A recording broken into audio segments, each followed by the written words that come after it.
Yeah,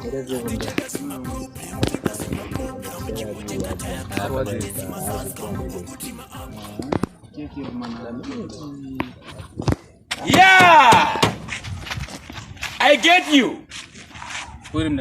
What are you doing? No, come on to share something. Share something like what? Only some music. Alright, anonzi Passfare ngoma arilaita.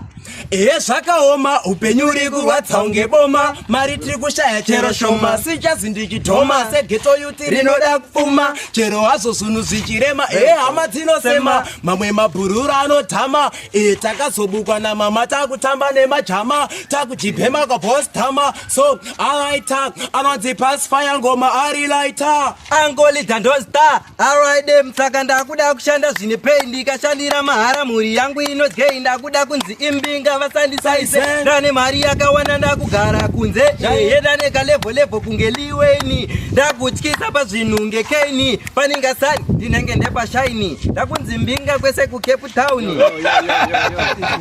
Wo Raske, Kapfupe Jr. Apa ndachifungidzira kuti apa mukuita semutoriro.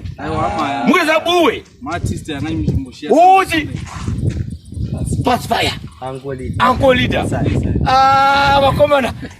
Please guys, I was thinking saying makati manyama. I think those guys are drinking and drinking. So subscribe and support Epworth Park GWS music vakupa kuno kwe epworth. Mukuzona sei? Mukuzona sei?